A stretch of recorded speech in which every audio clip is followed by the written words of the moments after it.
Les experts du foot, on est ravis de vous retrouver sur Monaco Info pour une nouvelle émission, toujours en compagnie. Et ça me fait plaisir de Greg Campi, notre expert foot sur la chaîne. Salut Greg. Bonsoir Fred, ça va? Ça va bien, ça va bien. Le bizarre. titulaire n'est pas là, mais Ouais. il y a le super sub quoi. Il y a un bon remplaçant. Voilà, exactement. Parfait. C'est ça. Dans les effectifs, il faut de tout. Et quand les patrons sont pas là, il faut que les petits jeunes Exactement. soient là et répondent présent. On va attaquer, Greg, fort tout de suite cette émission, puisqu'on va démarrer par votre coup de gueule. Alors Greg, on est en pleine période de Coupe du Monde, mais on va quand même parler de notre club de l'AS Monaco, qui ne laisse pas vraiment le temps au coach de bien bosser ces dernières années. Et c'est votre coup de gueule avec déjà le départ de Sébastien Pocognoli. Ouais Fred, effectivement, autant j'avais soutenu et j'avais vraiment valorisé l'attitude des dirigeants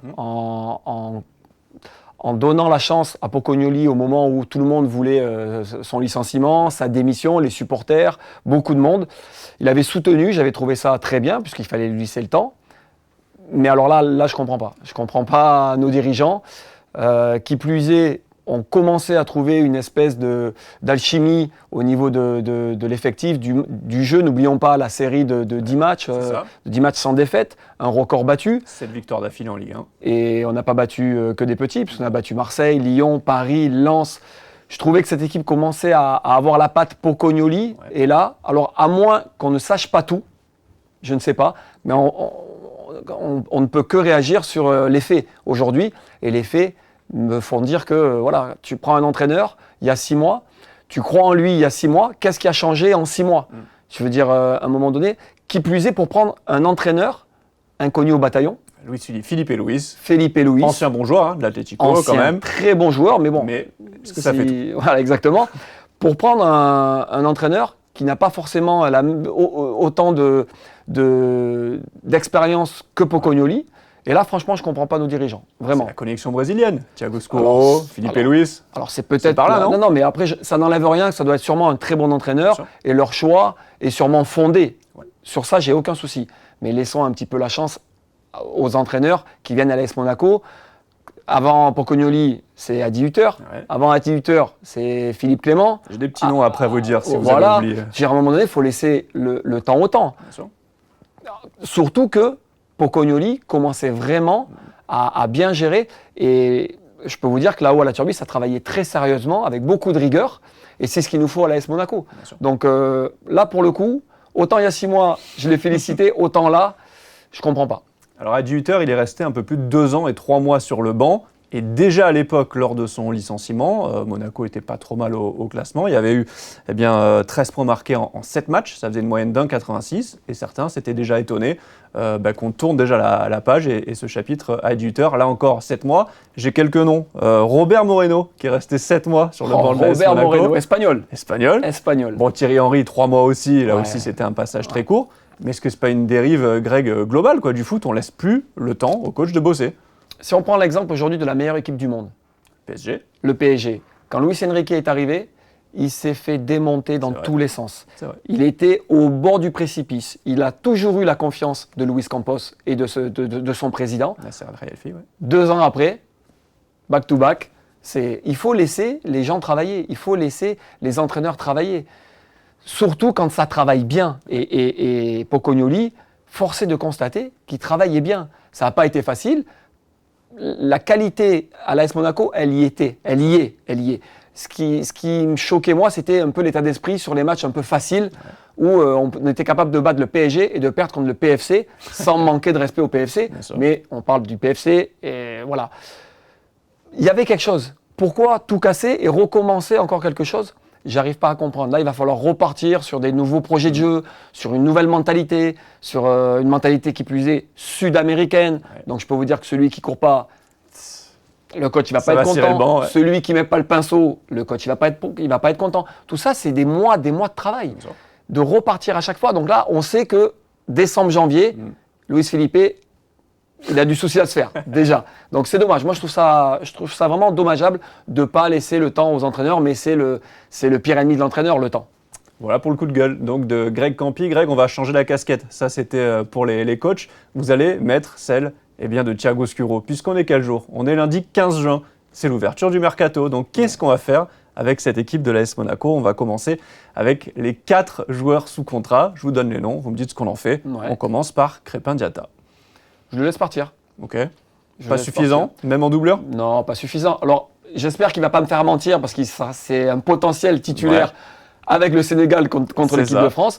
Non, c'est un très bon joueur. Mais pour moi, pas du niveau de l'AS Monaco aujourd'hui. Voilà, ça fait un petit moment qu'il est avec nous maintenant. Il s'est jamais. Alors moi, je le trouvais bon, plus performant par séquence devant. Ouais. Après, on l'a mis latéral droit. Je trouve que c'est pas.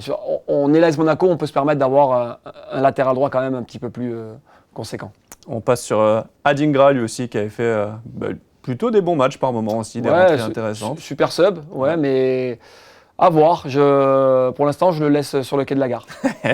Ansu Fati, a priori, le club souhaiterait lever l'option. Pareil, gros début avec l'AS Monaco. Ouais. Derrière, un petit peu des blessures pour l'Espagnol. On en fait quoi d'Ansu Fati? Je lui laisserai sa chance. Okay. Ouais, je lui laisserai sa chance. C'est un jeune joueur. Beaucoup de gens ont parlé sur le fait de sa mentalité, qu'il est arrivé avec l'étiquette FC Barcelone, un petit peu la star. Il s'est avéré que non, il s'est mis au diapason et il m'a bien plu sur la fin de saison. Et puis toujours dans ce fameux dilemme du patron derrière, vous de face, est-ce qui vous a convaincu sur ces 6 mois à l'ASM? Non. Pour le coup, je renvoie avec Pocognoli en Belgique, parce qu'il est belge ou en Angleterre. C'est sûrement un très bon joueur, mais non, c'est pas suffisant pour moi. On va passer sur les dossiers du coup prioritaires de ce mercato. S'il y a un poste où on est bien en galère et en difficulté, c'est celui de gardien de but. Depuis des années. Des années. Il faut absolument que le club nous ramène un très bon gardien. J'en ai un, Fred, attention. Donnez-moi un nom, j'en ai un aussi, on va voir si c'est le même. On a peut-être le même. Le petit Lucas Chevalier, qui fait plus rien au PSG. Merci. Voilà, Lucas, si tu nous entends... S'il y a bien un club où il peut rebondir en France. Exactement, voilà, le PSG doit le prêter, parce qu'ils vont le prêter, parce que c'est un international, il ne peut pas se permettre de passer une deuxième saison sur le banc à Paris. Là, il faut sauter sur l'occasion. Mais je pense qu'on ne sera pas les seuls à vouloir le récupérer. Non. Mais en tout cas, voilà, je tiens à dire à Lucas que s'il veut venir, on l'accueille bras ouverts. Ouais, Lucas regarde les écharpes qu'il y a derrière. Exactement. Rouge et blanc, ça tirera bien aussi. C'est vrai. L'attaquant, Balogun, pareil, énorme deuxième partie de saison. Il a été critiqué pour des ratés assez immanquables. Ouais. Mais au final, il faut tout faire pour le garder, non, Follerine? Balogun, joueur de profondeur. Et on sait aujourd'hui que la profondeur, c'est primordial dans le football. Très bon premier match en Coupe du Monde. Bien sûr. Balogun, il faut garder, il faut même le prolonger d'un an.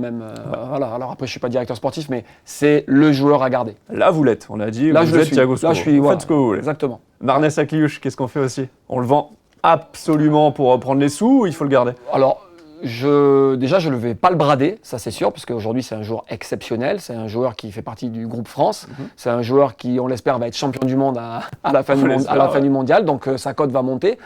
C'est un joueur qui a besoin d'aller voir un grand club.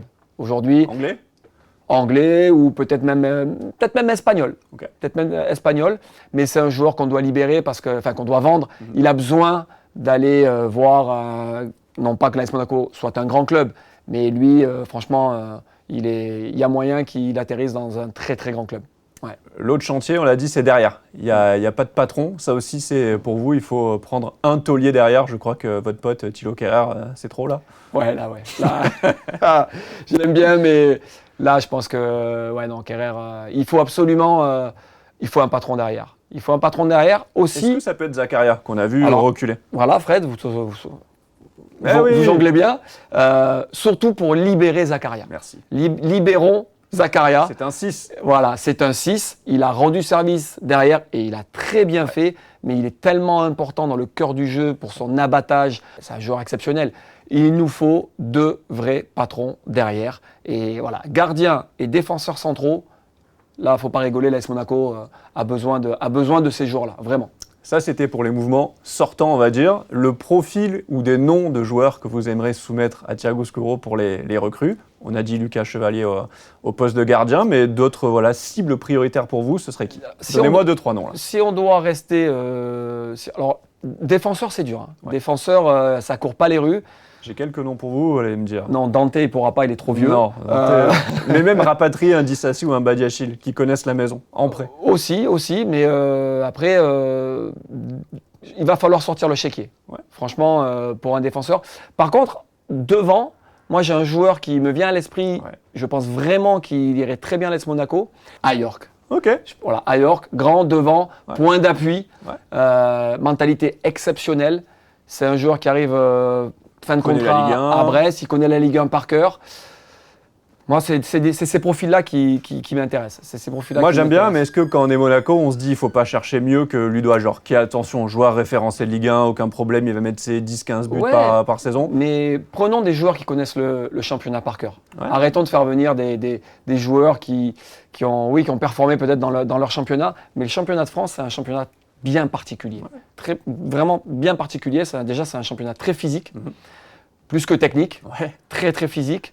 Ajorc est le joueur pour le championnat de France. Il connaît très bien les défenses, il connaît très bien les stades, il connaît très bien les supporters. C'est une mentalité exceptionnelle. C'est ces joueurs-là où on doit vraiment s'identifier. Voilà. Et pas prendre des prêts de grands clubs où on sait très bien qu'ils vont venir, ils vont prendre le soleil et ils vont repartir. Voilà. Eh ben nickel, voilà, Greg Campi alias a.k.a. Thiago Scuro. Aujourd'hui dans les experts du foot, voilà tous les noms qu'on pouvait vous soumettre pour ce mercato qui vient de débuter. On va passer à la Coupe du Monde. C'est l'événement planétaire pour nous, les passionnés de foot, mais pas que. En fait, la Coupe du Monde, ça intéresse tout le monde. On attend ça tous les 4 ans. Greg, est-ce que enfin, avant-hier, on n'a pas vu le premier vrai match de cette compète avec ce Brésil-Maroc qui a été, j'aimerais avoir votre analyse là-dessus, un super match de foot. Alors, le seul point négatif, c'était un peu tard. Voilà, c'était un peu tard, mais on est resté debout, on a regardé.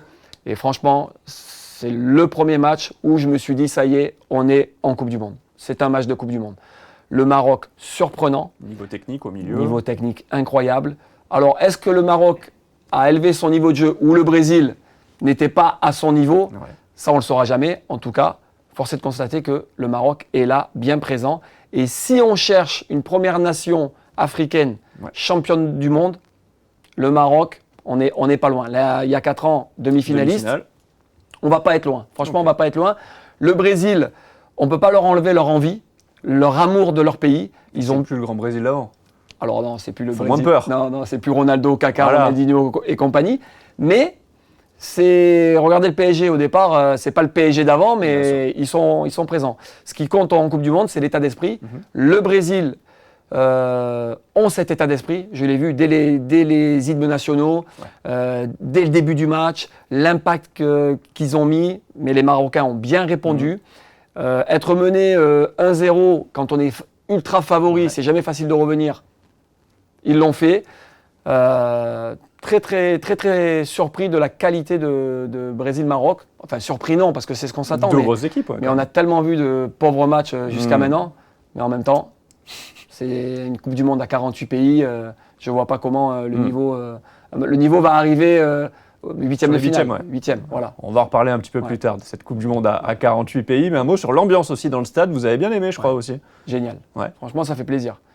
Les Brésiliens, les Marocains ont chanté, ont dansé. En fait, il n'y avait pas de clan brésilien et de l'autre côté, les Marocains. Il y avait du jaune, du rouge, tout le monde était mélangé et c'était exceptionnel. C'est comme ça qu'on conçoit le football.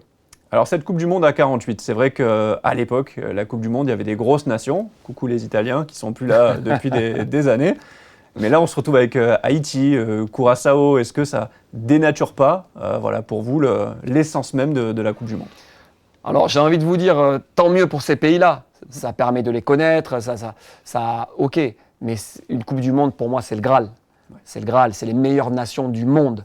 Et aujourd'hui, que l'Italie ne soit pas en Coupe du Monde, c'est la faute de la FIFA. C'est parce qu'ils ont été inventés des qualifications, un truc incroyable. Au même titre que pour moi, la Coupe du Monde, c'est dans un seul pays. C'est pas dans 3 pays. Je veux dire, il y a eu un pays hôte, quoi. On va pas dans un pays hôte. C'est pas Amérique, Mexique, n'importe quoi. Ensuite, 48 pays. Oui, 48 pays, c'est compliqué. Je veux dire, et le troisième du groupe est qualifié. Je veux dire, voilà.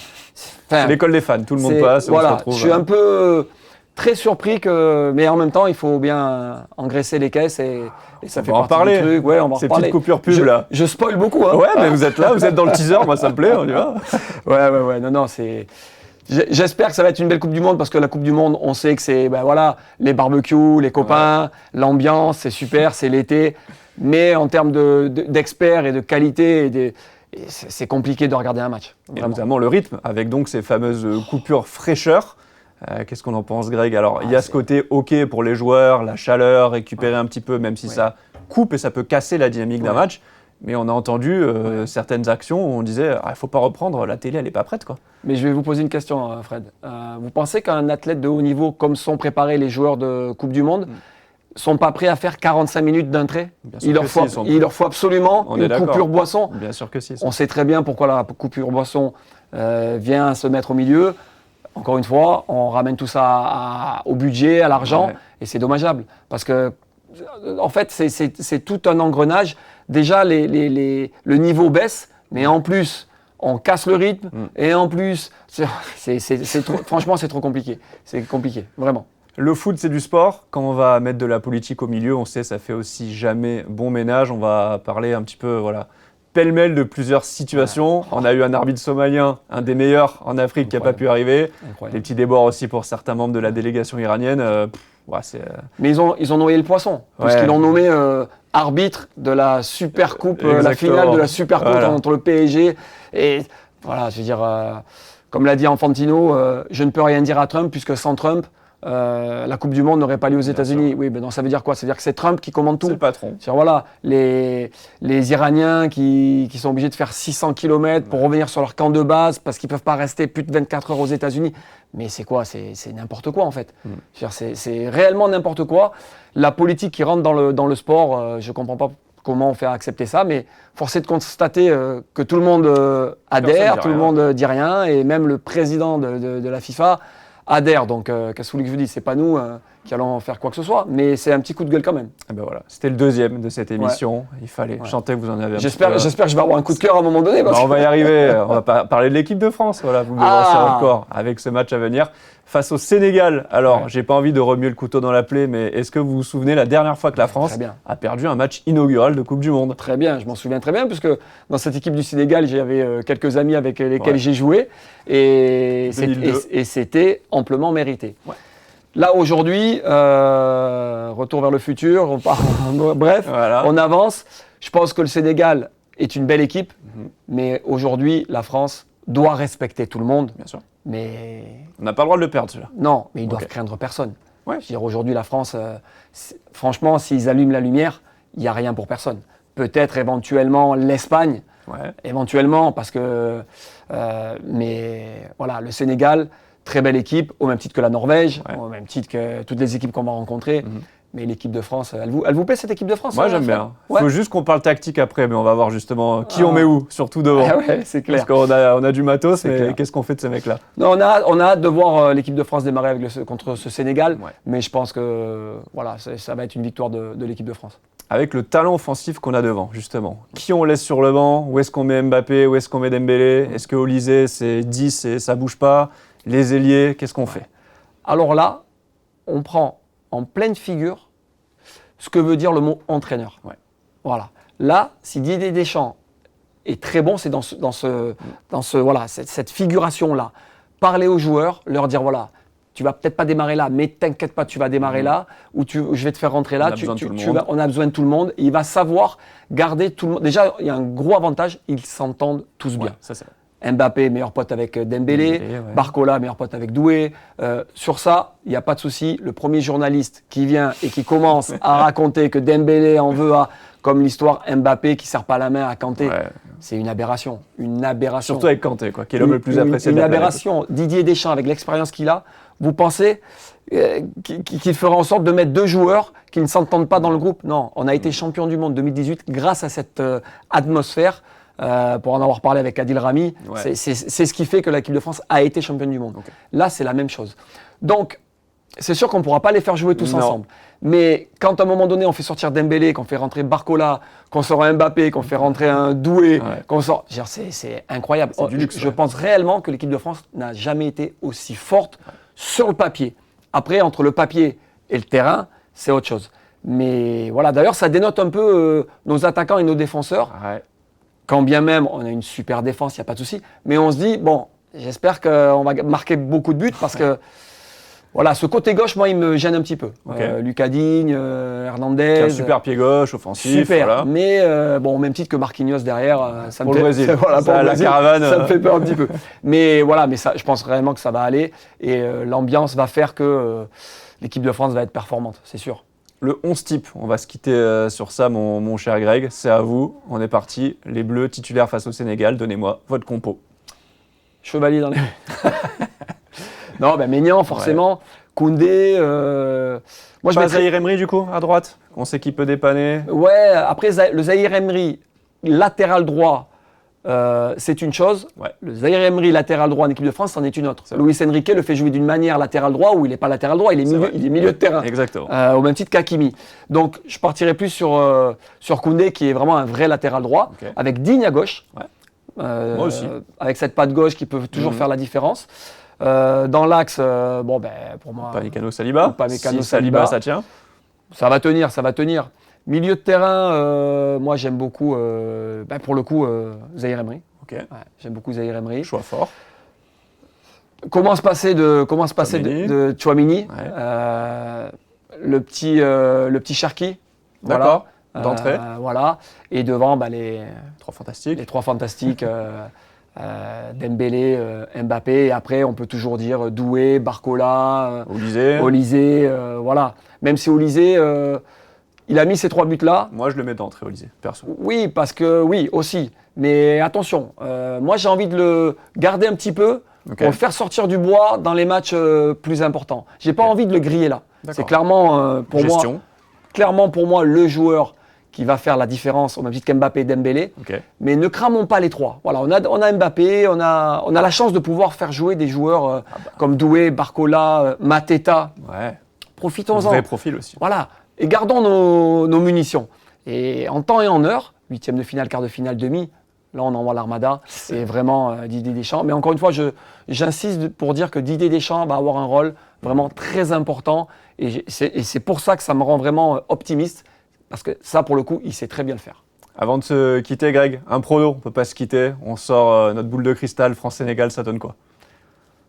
3-0. 3-1 pour moi. 3-1 pour vous? Ouais, un petit but quand même pour les Sénégalais. Vous l'avez dit, derrière, c'est pas la chance. C'est vrai. Mais je pense, oui, c'est vrai. 3-0, 3-1. Allez, on signe? C'est parti. Rendez-vous demain soir pour voir ce que ça va donner pour ce match. Greg, merci infiniment. C'était un plaisir. Merci à vous, Fred. Et puis rendez-vous la semaine prochaine pour une nouvelle émission des experts basket. Vous savez, c'est l'alternance. Et puis dans 15 jours, ce sera le retour de Christophe Paco pour les experts foot. Une très bonne soirée sur Monaco.